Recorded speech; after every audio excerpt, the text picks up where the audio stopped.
E se eu te dissesse que em poucos anos qualquer pessoa poderia fundar o seu próprio país? Não com guerras, não com tanques ou revoluções sangrentas, mas a partir de um simples grupo online. Um país que nasce na nuvem, cresce com valores compartilhados e um dia pode até ser reconhecido como uma nação de verdade. Essa é a visão apresentada no livro The Network State. Ele nos convida a imaginar um futuro em que comunidades digitais se transformam em algo muito maior.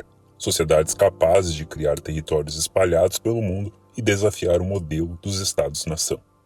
Um futuro em que a força das fronteiras físicas dá lugar ao poder das redes e onde a legitimidade não vem apenas de governos, mas da adesão voluntária de milhões de pessoas unidas por um ideal comum. Prepare-se, porque o que você vai ouvir agora não é apenas uma teoria sobre tecnologia. É uma proposta para repensar o próprio significado de país, sociedade e soberania. Olá, seja bem-vindo ao canal. Quem fala com você é o Sagaz. Se você é novo por aqui, neste canal trago resumos de teses e livros com temas econômicos e filosóficos. Se você gosta desse tipo de conteúdo, se inscreva no canal, pois dessa forma você vai estar recebendo indicações deste canal, além de outros canais que façam sentido conforme o seu interesse. Antes de começar, eu tenho alguns recados rapidamente. O primeiro é que na descrição desse vídeo você encontra o link que redireciona para esse livro. Caso você queira adquirir, basta clicar nesse link abaixo e finalizar a compra. Assim você vai estar ajudando indiretamente o canal. Além disso, o link para o Telegram, onde eu compartilho materiais complementares de livros, além de artigos e atualizações dos canais da Hub Sagaz, você encontra na central de mídias do canal. Lá também você encontra os demais links, como documentários, ferramentas que eu utilizo, além de cursos e consultorias. Lembrando que neste canal eu não exponho minhas opiniões. Minhas opiniões ficam no outro canal, que o link está também na central de mídias do canal. Neste canal, tento ser o mais fiel possível ao autor. Agora, vamos para o vídeo. Capítulo 1. O Estado em Rede em um mandamento. Imagine um novo tipo de país. Um país que não começa conquistando território, mas sim reunindo pessoas em torno de um propósito comum na internet. Esse é o conceito de Estado em Rede, ou Network State. Ao contrário dos estados tradicionais que nascem de guerras, revoluções ou eleições, o Estado em Rede nasce de uma comunidade online altamente alinhada. Pessoas de diferentes partes do mundo se conectam pela internet porque acreditam no mesmo valor central e juntas constroem uma consciência coletiva digital. Essa comunidade não se limita a trocar mensagens ou ideias. Ela tem capacidade de agir coletivamente. Pode organizar projetos, levantar fundos, criar sistemas de apoio e até financiar espaços físicos. Com o tempo, essa rede cresce em número de pessoas, em renda e até em propriedades espalhadas pelo mundo. Esses locais formam um arquipélago global, conectado não por fronteiras geográficas, mas por valores compartilhados. O que dá coesão a tudo isso é o que o autor chama de um mandamento, um princípio moral simples, direto e inegociável que define o que aquela comunidade acredita estar errado no mundo e o que quer corrigir. O autor explica que, sem mandamento nenhum, a comunidade se dissolve. Com mandamentos demais, ela se torna confusa e ideológica demais para crescer. Mas com um único mandamento, há foco e clareza. Ele funciona como uma semente que atrai as pessoas certas, aquelas dispostas a se comprometer a construir uma alternativa. Esse processo segue uma sequência. Primeiro surge uma sociedade iniciante, um grupo pequeno, parecido com uma startup. Depois, ela se organiza em uma união em rede, capaz de realizar ações concretas. Em seguida, passa a financiar e ocupar espaços físicos, criando um arquipélago em rede. E com o tempo e escala, busca reconhecimento oficial, tornando-se um verdadeiro Estado em rede. O autor dá exemplos para mostrar como isso funcionaria na prática. Imagine uma comunidade fundada no princípio de que cancelamentos sem devido processo são errados. Essa sociedade poderia existir apenas no ambiente digital, como uma rede de proteção para pessoas canceladas. Agora pense em um grupo que acredita que carboidratos fazem mal. Nesse caso, a comunidade precisaria também de espaços físicos, restaurantes, mercados ou bairros alinhados ao estilo de vida. Outro exemplo, um coletivo que defende que ficar online o tempo todo é ruim. Essa comunidade teria tanto rotinas offline quanto encontros físicos, exigindo uma mistura entre digital e real. E finalmente, uma sociedade que acredita que a pesquisa para aumentar a longevidade deve ser acelerada sem burocracia estatal. Nesse caso, para realmente existir, ela precisaria até de reconhecimento formal, desafiando regulações de órgãos tradicionais. Esses exemplos mostram que um único mandamento pode guiar desde comunidades apenas digitais até sociedades físicas inteiras e até novos estados. A grande mudança aqui é que a pertença deixa de depender da geografia e passa a depender de valores. No mundo atual, você pertence a um país porque nasceu em determinado território. No estado e em rede, você pertence porque escolheu viver segundo aquele mandamento. Dessa forma, duas pessoas que moram lado a lado no mesmo bairro podem pertencer a países diferentes, uma ao estado físico tradicional e outra a um estado digital guiado por valores. O capítulo conclui que o Estado em rede é uma forma de inovar pacificamente em como organizamos a sociedade. Ele não tenta corrigir todos os problemas do mundo de uma vez só. Começa pequeno, com um princípio moral simples. Com o tempo cresce, acumula pessoas, recursos e territórios. E em algum momento, pode conquistar reconhecimento internacional. Assim, o Um Mandamento é a semente de uma nova forma de país. Um país que nasce na nuvem, se espalha pela terra em arquipélagos físicos e é mantido unido, não pela força da geografia, mas pelo poder dos valores compartilhados. Capítulo 2. A história da história. Para entender o futuro dos estados em rede, o autor nos leva a olhar para trás, para a história, mas não de qualquer forma. Ele propõe uma revisão da história sob a ótica da tecnologia. Ele começa mostrando que em sociedades tradicionais, a história sempre foi moldada por aqueles que tinham poder para contá-la. Reis, sacerdotes, partidos políticos e estados escreviam as versões oficiais dos acontecimentos. O que conhecemos como história muitas vezes é menos sobre fatos e mais sobre narrativas dominantes, aquelas que serviam para legitimar quem estava no comando. Mas a tecnologia muda isso. Cada nova inovação, na forma de registrar informações, alterou a maneira como entendemos e transmitimos a história. A escrita em tábuas de argila, o papel, a imprensa, a fotografia, o rádio, a televisão e a internet. Cada uma dessas tecnologias abriu caminho para novas narrativas, disputando espaço com as antigas. Hoje, com o avanço das blockchains e dos registros digitais imutáveis, surge algo novo: a possibilidade de uma historiografia descentralizada. Isso significa que não dependemos mais apenas de uma autoridade central para dizer o que aconteceu. Agora, podemos ter registros criptográficos, auditáveis e resistentes à censura que garantem a veracidade de determinados fatos. O autor chama isso de criptohistória, uma história que pode ser verificada matematicamente, e não apenas aceita pela força de quem a narra. Isso é especialmente importante, porque se no presente já enfrentamos notícias falsas, no futuro podemos enfrentar também histórias falsas. Nesse cenário, o papel da tecnologia é decisivo. Assim como a imprensa democratizou o acesso à informação e mudou a política, as novas ferramentas digitais podem democratizar a própria escrita da história. Não será mais apenas a versão oficial do Estado contra a versão dos opositores. Será possível ter registros objetivos, compartilhados e resistentes a manipulações. O autor nos lembra, então, que a história é, em si, um campo de disputa de poder. Controlar a narrativa sobre o passado sempre foi uma forma de controlar o presente. Mas, com a descentralização, a história deixa de ser monopólio de governos ou elites e passa a ser um espaço de múltiplas vozes, validadas por tecnologia.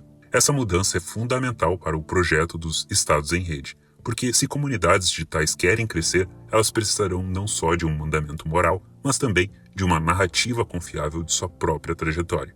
Só assim, poderão mostrar legitimidade e conquistar reconhecimento. Capítulo 3. Uma nova definição de Estado. Quando falamos em Estado, a definição mais conhecida é a de que ele tem um monopólio legítimo da violência. Ou seja, apenas o Estado pode criar leis, aplicar punições e, em última instância, usar a força de forma considerada legal. Essa é uma visão clássica que vem desde Max Weber. Mas o autor amplia essa definição. Para ele, o Estado não controla apenas a violência. Ele controla também a legitimidade narrativa. Isso significa que os governos não apenas impõem regras, mas também contam a história oficial que justifica essas regras. Eles definem o que é permitido, o que é justo e até mesmo o que realmente aconteceu.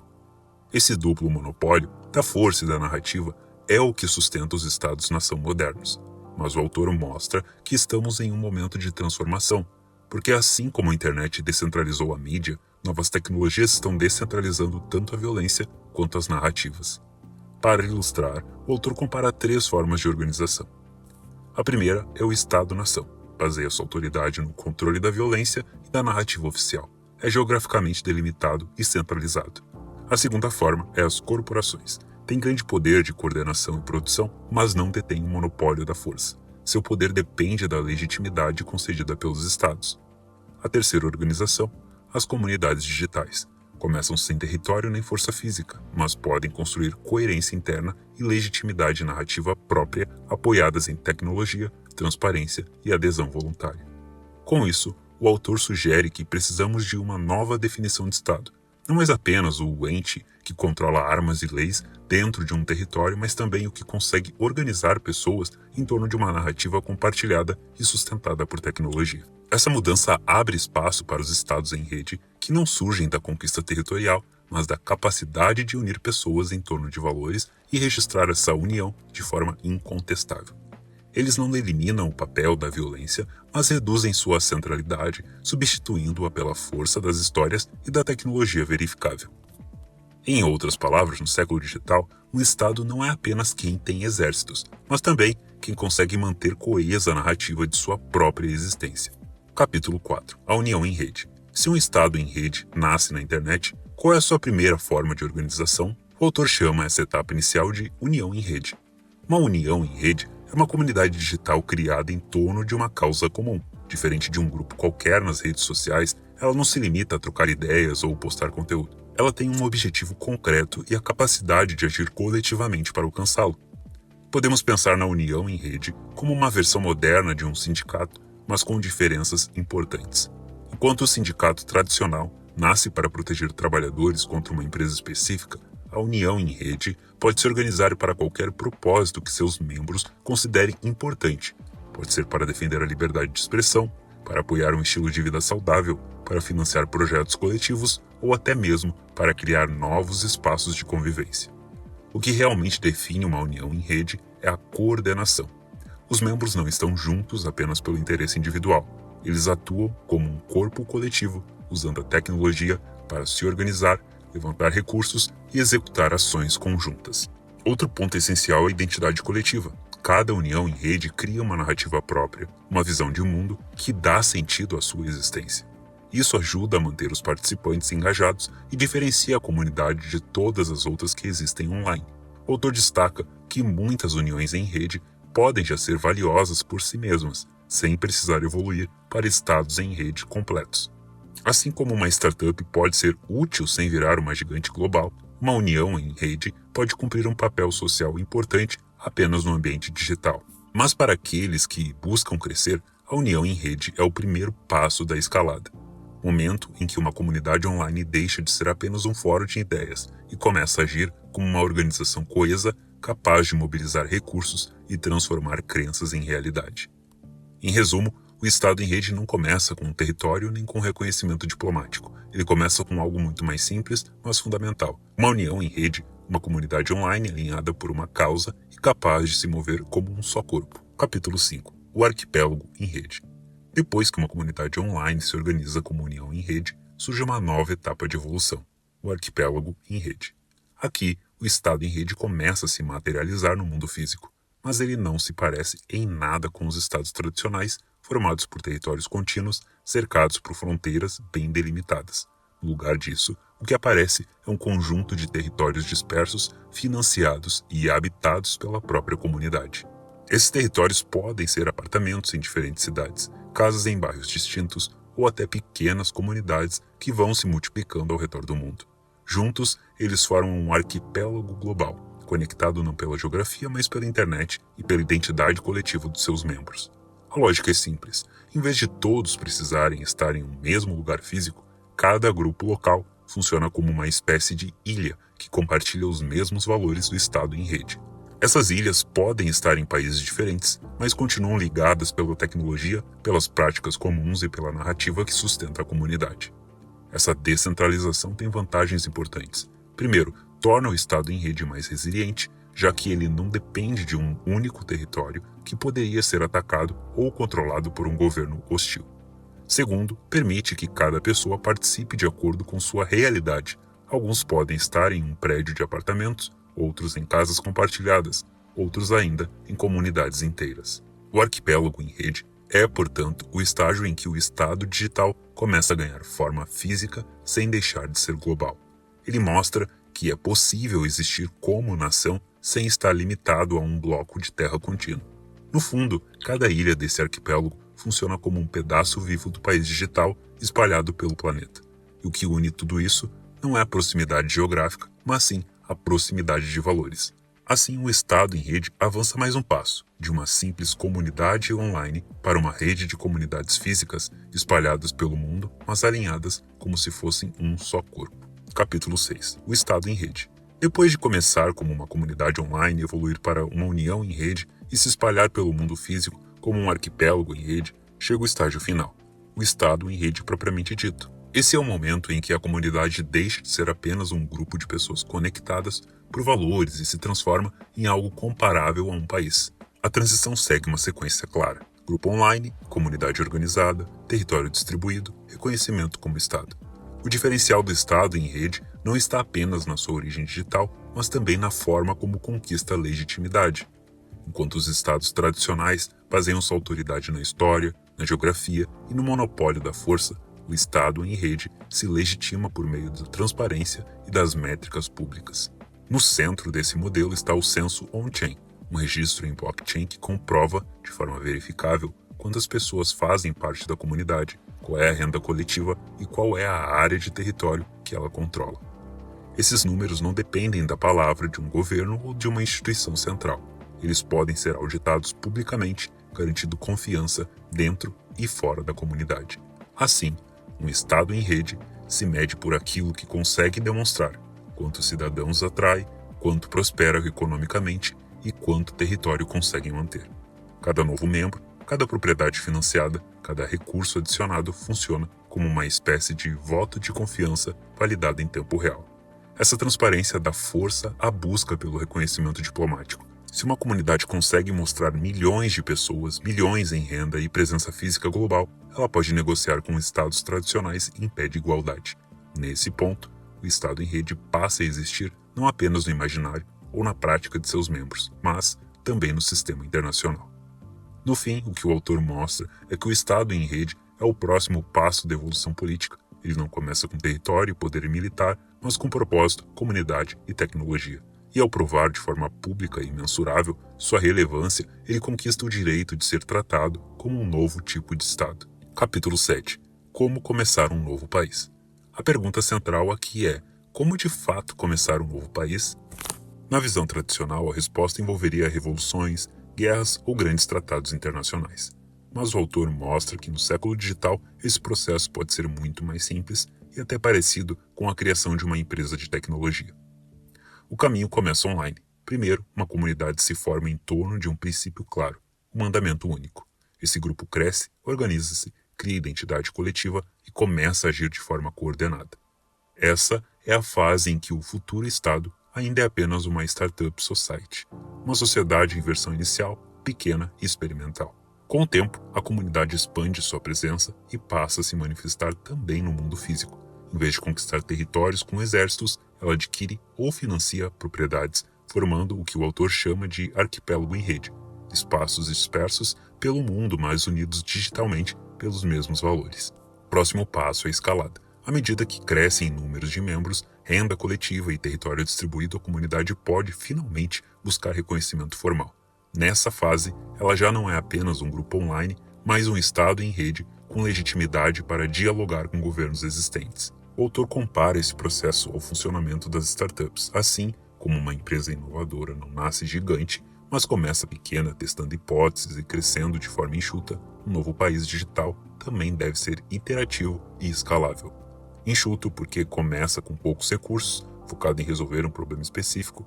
Iterativo porque se adapta, aprende e ajusta suas práticas com base na experiência dos membros. E escalável porque a internet permite que uma comunidade pequena, mas bem organizada, possa se multiplicar rapidamente em escala global. Essa abordagem substitui a ideia de que é preciso uma revolução imediata por uma lógica de construção gradual. Em vez de tomar o poder de um Estado existente, cria-se um modelo paralelo que prova sua viabilidade passo a passo até se tornar impossível de ignorar. Fundar um novo país no século digital é muito mais parecido com lançar uma startup do que com liderar uma revolução. Capítulo 8. O Mandamento Único. Toda comunidade precisa de um alicerce, algo que tem seus membros em torno de um propósito comum. Para o autor, esse alicerce é o que ele chama de mandamento único. Mandamento único é um princípio fundador claro, simples e compartilhado. Ele funciona como o coração da comunidade, a ideia central que todos aceitam e defendem. Diferente de um manifesto longo ou de uma lista de regras complexas, o mandamento único é direto. Uma afirmação moral que identifica o que o mundo está fazendo de errado e o que a comunidade está disposta a corrigir. A importância desse mandamento está justamente na sua clareza. Ele serve como filtro de entrada, atrai quem realmente acredita naquele valor e afasta quem não se identifica. Isso garante que o grupo cresça de forma coesa, sem se fragmentar em disputas internas sobre inúmeras causas diferentes. O autor argumenta que sem mandamento, a comunidade perde identidade e desaparece. Com mandamentos demais, ela se torna ideológica e ingovernável, mas com um só mandamento, ela encontra o equilíbrio. Há foco suficiente para manter a união, a flexibilidade para permitir diversidade em outras áreas da vida dos membros. Esse princípio fundador também cumpre o outro papel, evitar fragmentação. Comunidades grandes tendem a se dividir quando diferentes grupos internos começam a puxar em direções opostas. O mandamento único funciona como uma âncora moral, lembrando a todos por que estão ali e qual é o objetivo maior.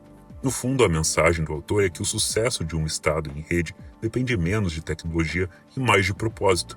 A tecnologia é apenas o meio. O que realmente sustenta uma nova comunidade é um simples ideal, mas poderoso, capaz de inspirar a ação coletiva e manter unidos milhares, talvez milhões, de indivíduos. Capítulo 9. Inovação moral. Até aqui, vimos que tecnologia é fundamental para viabilizar os estados em rede, mas, segundo o autor, apenas tecnologia não basta. O que realmente dá força e legitimidade a uma nova comunidade é inovação moral. Inovação moral significa apresentar um novo princípio ético ou social que melhore a vida das pessoas. É criar um modo de viver que corrija um erro percebido no mundo atual. Não se trata apenas de inventar ferramentas digitais, mas de propor valores compartilhados que inspirem confiança, engajem os membros e deem sentido à comunidade. Ao longo da história, sociedades que prosperaram foram aquelas que introduziram mudanças morais significativas. A abolição da escravidão, os direitos civis, a igualdade de gênero, todos esses avanços foram, antes de tudo, inovações morais. Só depois eles se consolidaram como leis e instituições. O mesmo vale para os estados em rede. Uma comunidade não conquista reconhecimento internacional apenas por ter tecnologia avançada ou criptomoedas sofisticadas. Ela precisa oferecer algo novo no campo da moralidade. Uma forma de viver que seja percebida como superior ou mais justa em relação ao status quo. Essa inovação moral se traduz em autoridade legítima. É ela que faz com que os membros da comunidade não apenas participem, mas também se comprometam profundamente com o projeto. Valores compartilhados são a base sobre a qual se constrói a confiança, tanto interna entre os cidadãos, quanto externa diante de outros estados. Assim, o autor mostra que a verdadeira vantagem competitiva de um Estado em rede não está apenas em sua arquitetura tecnológica, mas na sua capacidade de criar e sustentar um ideal moral. Esse ideal é o que dá energia ao movimento, o que o torna inspirador e o que garante que ele seja visto como algo mais do que apenas mais uma comunidade online. Capítulo 10. O Estado em rede versus Estado-nação. Quando pensamos em Estado em rede, surge uma pergunta inevitável. Como eles vão se relacionar com os estados tradicionais? O autor explica que essa relação pode assumir formas diferentes, de cooperação pacífica até conflito direto. Os estados-nação, como conhecemos, baseiam seu poder no monopólio da violência e da narrativa dentro de um território contínuo. Já os estados em rede começam online, espalhados pelo mundo, com territórios fragmentados e sustentados por valores e tecnologia. Essa diferença estrutural gera tensão. Por um lado, os estados tradicionais podem enxergar os novos estados digitais como ameaças à sua soberania, pois desafiam tanto o controle narrativo quanto a exclusividade sobre leis e fronteiras. Isso pode levar a confrontos, desde restrições legais até perseguições mais duras contra comunidades que tentam se consolidar. Por outro lado, também existe a possibilidade de cooperação. Um Estado em rede pode se tornar economicamente relevante, atrair investimentos e talentos, ou até firmar acordos benéficos com países interessados em sua presença. Nesse caso, em vez de conflito, pode haver uma relação de coexistência estratégica. O autor sugere que o futuro provavelmente terá um misto de ambos os cenários. Alguns estados-nação vão reagir de forma defensiva, tentando barrar a ascensão dessas novas comunidades. Outros, mais pragmáticos, podem ver vantagem em reconhecer ou até hospedar partes de um Estado em rede em troca de ganhos econômicos e políticos. A chave, no entanto, está na legitimidade. Quanto mais transparente, organizada e numerosa for uma comunidade digital, mais difícil será ignorá-la ou simplesmente reprimi-la. Assim como startups desafiaram grandes corporações e acabaram se tornando parte essencial da economia, os estados em rede podem desafiar governos, mas também aprender a coexistir com eles. Capítulo 11. Diplomacia e reconhecimento. O Estado só existe plenamente quando é reconhecido pelos outros. Essa é a lógica do sistema internacional. Bandeiras, tratados e assentos em organizações como a ONU definem quem é ou não considerado um país de verdade.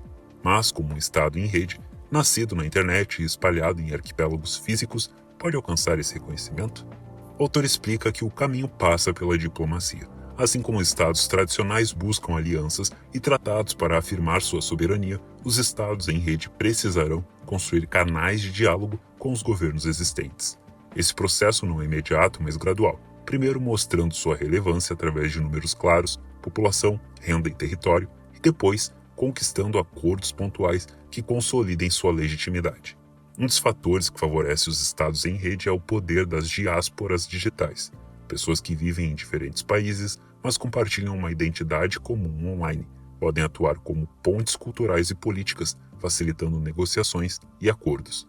Essa rede de cidadãos globais amplia a influência do Estado em rede sem depender de um território centralizado. Outro elemento é o chamado soft power digital.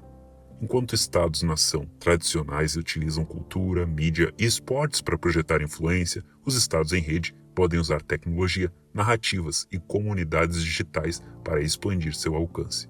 Um projeto que demonstra impacto positivo no mundo, seja em saúde, educação e inovação moral, ganha não apenas seguidores, mas também aliados entre governos dispostos a se beneficiar dessa parceria. A diplomacia, portanto, não se resume apenas a buscar reconhecimento formal da ONU. Ela começa muito antes, na construção de credibilidade, na formação de relações bilaterais e na demonstração de utilidade prática para o cenário global. No fim, o autor mostra que os estados em rede não precisam conquistar legitimidade à força. Eles podem fazê-lo passo a passo, através de transparência, influência digital e alianças estratégicas. Capítulo 12. O futuro da soberania. Durante séculos, soberania significou controle exclusivo sobre um território físico. Ser soberano era ter fronteiras delimitadas, um governo reconhecido e o monopólio das leis dentro desse espaço. Esse é o modelo dos Estados-nação que domina a política mundial desde o século XVII. Mas o autor argumenta que esse conceito está mudando. No século digital, a soberania deixa de ser apenas territorial e passa a ser também digital e descentralizada. Os Estados em rede mostram isso de forma clara. Eles não começam com fronteiras, mas com comunidades alinhadas por valores. Não controlam exércitos massivos, mas constroem legitimidade através da transparência em blockchain. E não se concentram em uma única área geográfica, mas se espalham em arquipélagos globais unidos pela internet. Nesse novo cenário, soberania não será mais uma questão de ou um ou outro. Não será apenas o Estado-nação contra o Estado em rede.